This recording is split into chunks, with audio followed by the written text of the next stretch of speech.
2024 has been a brilliant year for LEGO. We've seen great sets from returning themes such as Monkey Kid, Dreams, Lord of the Rings and Sonic, as well as the launch of sets from brand new licenses such as Wicked, Fortnite, Wednesday, Dungeons & Dragons, Animal Crossing and finally The Legend of Zelda. In this video, I'll be ranking what I believe to be the best 24 sets of the year. First up at number 24 is the Ninjago Jay's Neck Battle Pack, which released on January 1st, 2024. Seeing a $10 set with 4 minifigures is just astonishing, especially since Master Lloyd was exclusive to this set at time of release. The mech build is a little clunky, but it has 9 points of articulation and a stud shooter on its left arm. This set may feel like a strange choice for this list, as it isn't anywhere near as visually stunning as many other LEGO sets. But I think that affordable, great value sets like this one play such an important role in getting kids into LEGO, so they are worth recognition. The LEGO City Red Double Decker Sightseeing Bus is a great value $30 set which came out on March 1st, 2024. The top story of the bus is detachable, and both layers provide seating opportunities for the minifigures. I absolutely love the new baby stroller piece which was introduced in this set. The side panels of the bus are stickered with decorations and the City Tour logo, whilst the sign at the front can be flipped between 4 different printed tiles stating a range of destinations. This fun set is something a little different from what we often see from LEGO City. At number 22 is the X-Men X-Jet, which released on January 1st. This set would have scored so much higher on my list if it didn't have the ridiculous RRP of $85. I just can't understand why this 359-piece set is so expensive. The build isn't particularly large, and there are quite a few stickers to limit the number of new pieces, and there are only 4 minifigures, one of which is just a reprint of the Marvel Series 2 Wolverine with a few minor differences, such as a new face print and the lack of arm printing. Onto the positives though, the X-Jet came out great, and is our first one in 10 years. It's just so nice seeing LEGO produce a designated X-Men set. The X-Jet seats all 4 of the figures, and these include our second ever Cyclops, our first Rogue minifigure who looks great, and Magneto, who looks substantially different than usual as this set is based on the X-Men 97 series. I do really like this set as a whole, especially the Scott and Rogue figures, and I really hope that we continue to see more X-Men sets in the future. In spot 21 is the LEGO Friends Andrea's Modern Mansion, which at $200 is the most expensive LEGO Friends set to ever be released. The build of this set is absolutely fantastic. It has a brilliant use of colour, especially the gradient from pink to orange at the front of the mansion. And there are so many great features, such as a working lift, a parking spot for the included car, a pool, a hot tub, a rooftop seating area, a staircase, a recording studio and a yoga area. There are also 10 mini-dolls, including adult versions of the 5 original LEGO Friends girls. And I love the stickered photographs inside the mansion, which show what they've been doing since they last appeared in sets. It's so nice to see how the quality of the LEGO Friends builds have drastically improved over the past few years, and this set really showcases that. In spot 20 is the LEGO Creator 3-in-1 Retro Camera, which released on January 1st for the reasonable price of $20. The back of the camera can open up to fit one of 2 film strips, which each contain 3 stickered translucent pieces of other LEGO Creator sets, which is a nice detail. The camera has some playability thanks to its focus dials and turnable lens, which would be used to zoom the camera. Continuing the theme of nostalgic technology, the alternative builds of the camcorder and TV are really well chosen. LEGO Creator isn't typically a theme that I would pay too much attention to, but I've been really impressed by its sets in 2024. In spot 19 is the Snow White and 7 Dwarfs Cottage, which released on March 1st for $220. The 10 minifigures in this set consist of the Snow White and the Prince Florian from the 2023 Disney Castle, the Disguised Evil Queen from the Villain Icons set, and 7 brand new minifigures for each of the dwarves, who are all perfectly recognisable but do look a little bit strange without their noses. The cottage build looks great, and I'm really impressed by the roof in particular. The set depicts numerous areas from the film, including the wishing well and the sleeping chamber, whilst the open-back cottage build has a dining area and a fireplace illuminated by a light brick. As someone who grew up with classic Disney movies, it is nice to know that this set exists. I've wanted to see a LEGO Gru house for many years, so I was really excited about the release of the Despicable Me 4 Minions and Gru's Family Mansion on May 1st for $100. The house is so iconic, and for the most part LEGO did a really good job at transferring it into a set. There are lots of fun references inside the mansion's open-backed interior, including the Unigoat and Agnes's fluffy unicorn. There's also a substantial side build of the treehouse, from when the girls threw a luau for Gru and Lucy in Despicable Me 3. And I love how the soup bowls are a direct reference to this scene. However, I couldn't help but feel a little disappointed when I first saw the minifigures. Gru in particular doesn't quite capture the essence of his character, especially since he is lacking his trademark nose. Lucy's hairpiece isn't the most accurate available choice, and I feel like Margot should have had mid-legs to make her taller than her sisters. Nonetheless, the torsos are all great, and all of the characters are easily recognisable. And you also get 3 really cool exclusive Mega Minions. Despite my issues, I do still respect this set. In spot 17 is Captain Rex's Y-Ring Microfighter, which released on June 1st for $13. The build isn't anything too special, but it's a nice basic representation of a Y-Wing. The main draw of this set, of course, is the controversial inclusion of a Captain Rex minifigure that's absolutely identical to the one from the UCS Venator, including the same arm printing, leg printing, and fabric shoulder cape. I love that this set made it so much more affordable for fans to get a Captain Rex minifigure, as he was previously a rather expensive and inaccessible character to get in LEGO form. Moving on to spot 16, we have the LEGO Star Wars Jedi Bob Starfighter, which includes a brand new minifigure for Jedi Bob, a character who first appeared in the 2002 Republic gunship. He rightfully soon became a legendary meme amongst LEGO Star Wars fans, and I'm so glad that LEGO have acknowledged the hype by not only giving him a new figure, but also a key role in the new LEGO Star Wars Rebuild the Galaxy series, which the set is based on. There's also an Ackbarth Trooper and a Gonk droid. The Starfighter has some nice detail and a seat for Bob.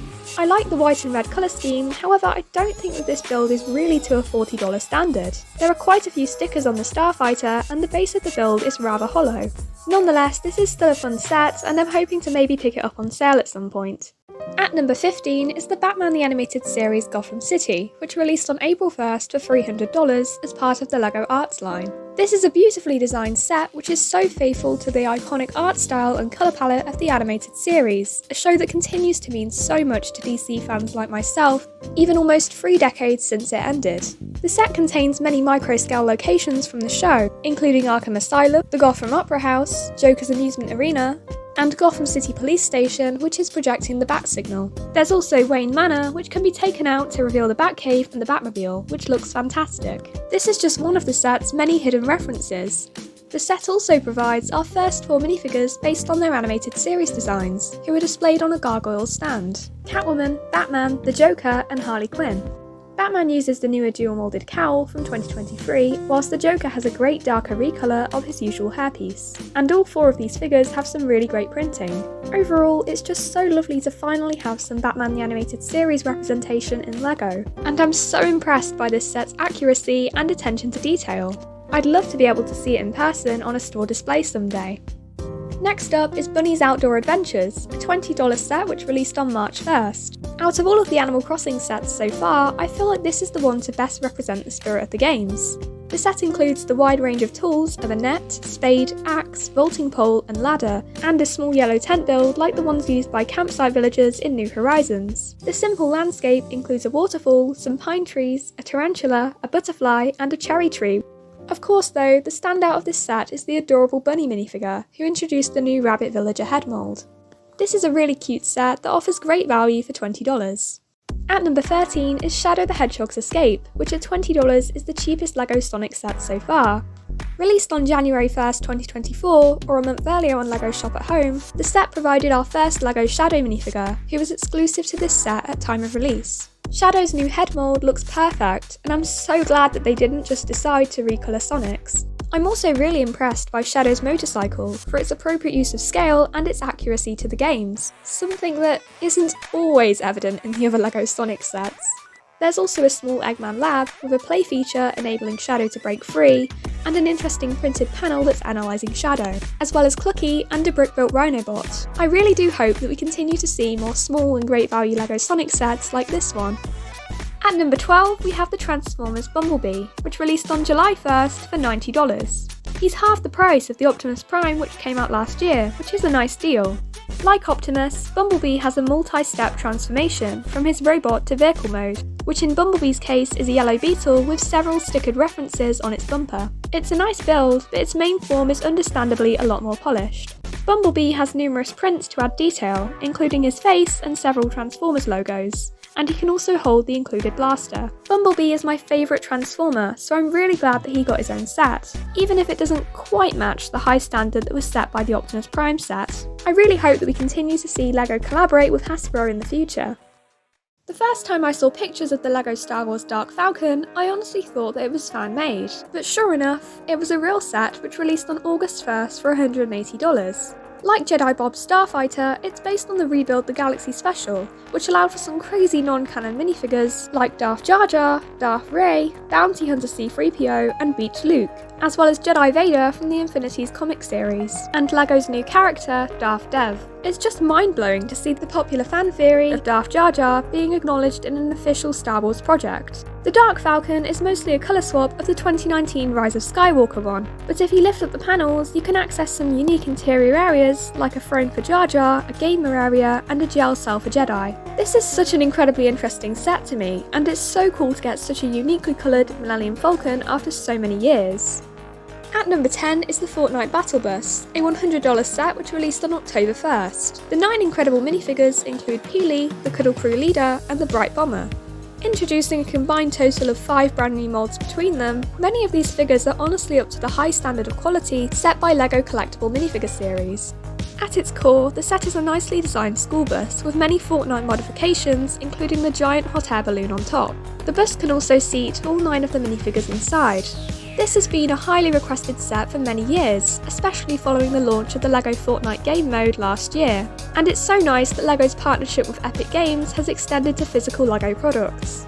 In spot 9 is the LEGO Friends Castle Bed and Breakfast. Released on June 1st for $100, I love the colour choices of the white and bright light blue with the light nougat windows. The open-backed interior has 2 bedrooms, a bathroom, a seating area, a breakfast room, a check-in, and also an attic full of artefacts to add to the historical feel of the set. There's also a balcony decorated with plants, 4 mini dolls, and a new white recolour of the Scotty dog piece. Overall, it's a beautifully designed castle, and I don't recall ever seeing a designated LEGO Bed and Breakfast set before. At number 8 is the LEGO Ideas Nightmare Before Christmas set, which released on September 6th for $200. The set contains new minifigures for Jack and Sally, and the main differences from the ones in the 2019 Disney CMF Series 2 are the new hairpiece used for Sally and Jack's use of the longer avatar legs. The 3 new figures for Lock, Shock and Barrel are quite basic but decently represent their characters. As for the mayor, LEGO did a great job at replicating his shape by using only existing LEGO elements with new printing, and his head has 2 expressions on either side like in the movie. There's also Sandy Claus and an incredible new dual moulded piece for Zero the Ghost Dog. However, the absence of the Oogie Boogie is a bit disappointing. Halloween Town is made up of 3 detachable builds, the Town Hall, Jack's house, and the cemetery with a full moon backdrop, which for me is easily the most iconic shot of the entire film. Tim Burton's 1994 classic is known for its distinct imagery, and I think that this set does a really good job at channeling it.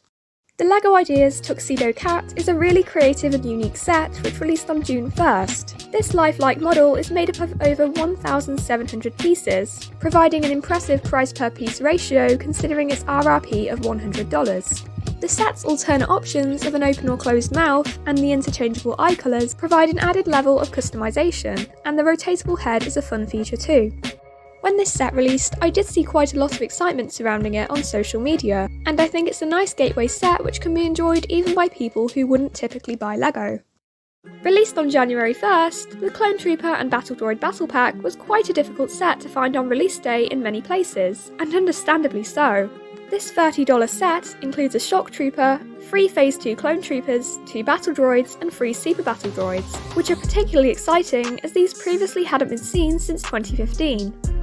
There are 2 builds for each side, a Tri-Droid and Stab Speeder, and a Speeder Bike and Defense Post. It really feels as though the clones are outmatched on this one.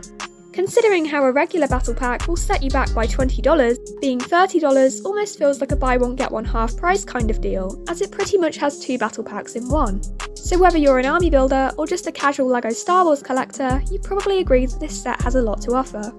Kicking off the top 5, we have the long-awaited X-Men Mansion. Released on November 4th, this $330 set has 9 minifigures, including the first of Gambit, Iceman, Bishop, and Professor X, as well as the first Jean Grey since the 2012 San Diego Comic-Con exclusive, and a great new Magneto figure. Other than Mighty Micros, this is the first time we've seen him use his iconic helmet since 2012. There's also a similar Storm to the Marvel Series 2 one, and Wolverine, Rogue, and Cyclops, who are the same as the X-Jet variants, other than Cyclops' new leg printing. It's a cool figure lineup, other than the fact that Professor X looks as though a parallel universe Lex Luthor has gotten a job as the regional manager of Dunder Mifflin Scranton. Considering how many years Marvel fans have been waiting for a character as important as Charles Xavier, it's really disappointing that LEGO haven't given him at least one new piece. Moving on to the mansion itself, this 16-inch wide modular build contains numerous rooms based on the X-Men original series, including classrooms, a library, a training space, a hallway, and Wolverine's room, which enables people to recreate the iconic meme. The references don't stop there though, as stickers are used to add detail throughout the set, including a photograph of Charles and Magneto on the opening of the school, and a Mutant Wanted poster with characters like Beast and Cable who aren't in the set. The mansion's porch is designed to stage an epic battle scene between the mutants and the Sentinel, and I like how translucent accessories are used to provide the effect of movement. However, when you look at the set when the figures are removed, it doesn't exactly look particularly impressive, and as many online comments have pointed out, it would have been cool if it was a little bit bigger. Nonetheless, I still really like this set, even if it is drastically out of my price range. At number 4, we have the Ninjago Dragonstone Shrine. Released on January 1st, this $120 set has 6 minifigures, including the exclusive Master Wu and Euphrasia, who comes with both a hood and hairpiece. There's also Lord Raz, Kai, Nia, and Master Lloyd. The Stone Dragon build is a really stunning display piece, and other than the Ninjago City sets, it's quite rare to see display pieces like this from Ninjago, but I really hope we see more in the future. There's also a brick-built water stream running from the dragon's mouth into the pond, and the cherry blossom tree and moss add a nice extra level of detail. I feel like the $120 price tag is a little steep, but this is still my favourite Ninjago set of the year, which is impressive considering how great the 2024 Ninjago waves have been. In spot 3 is the LEGO Animal Crossing Isabelle's House Visit, an affordable $40 set released on March 1st. The set includes exclusive minifigures of Fauna and Isabelle, and I'm so glad that LEGO decided to go with her new leaf design. The open-backed build for Fauna's house is customisable, and the furniture can be rearranged, which nicely reflects the interior design aspect of the Animal Crossing games, and the window frames can easily be changed from red to blue. For additional modularity, the roof can also be swapped with any other Animal Crossing house roof.